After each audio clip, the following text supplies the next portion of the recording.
track to the international markets, there's primarily two categories of markets that Emcure offers its products in. One is a lot of the emerging markets which have a branded generics play which closely mimics what happens in our Indian domestic market. Examples would be Brazil, Mexico, and then there's other markets like say the European markets and Canadian markets which are heavily genericized. So the first set of markets, we had great success because the entire differentiated portfolio that we have had in India, we've been able to file those across the other markets, get their registrations, approvals, and commercial launch. And the more generic-based markets, we've been very successful in terms of having a portfolio-led strategy, a lot of science, a lot of R&D, research-driven products, which even though we were late to enter those markets, enabled us to get a lot of traction. So again, if I just break up between the three markets, Europe and Canada both were acquisition-led entries. We entered Europe through an acquisition of a company called Tiromed in the UK, which had primarily a retail presence at that time, flooded them with a lot of the products that we developed in-house in R&D, and also used that as a base to expand in other European markets like Germany, Italy, France, and Spain. Similarly, in Canada, we entered through an acquisition of a company called Marcan.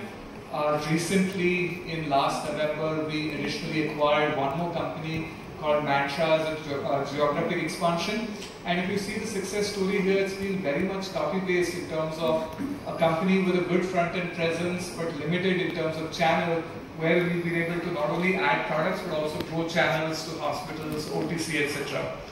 In the other markets, it's been a combination of different strategy. The smaller branded generic markets, there we've actually gone ahead and put feet on the street, so our medical reps go and promote our differentiated portfolio, whether it is amlodipine, whether it is ferrous-ascorbate in these markets. In some of the markets that are more tender-based, there we liaise with local distributors who have better regulatory knowledge, understand the language, who've been able to fast-track approvals. And also in some of the larger branded generic markets, we've had a very successful B2B model where instead of taking up the risk of hiring more than 300 to 500 field force, we've given our products to local companies who've been able to make great success out of it. Go ahead. I think one common theme that you heard across both the domestic as well as international market is the differentiation, and the genesis of that lies in the R&D. Across the three verticals in R&D, and I would break that up between API, where given that we have a high degree of backward integration, there's a lot of API research that we do. More recently, we've also started offering our APIs for third-party sales. So there are some specific customer projects that we also do. The second bucket would be formulations, and the third is biologics. Across these three, we have 5 R&D centers. We invest more than 4.5% of our top line in R&D. A large team closing in on 550 scientists, closing in on 50 PhD holders, and a testament to the fact that there's a lot of innovation happening across our 5 R&D centers is the more than 220 patents that we have filed globally.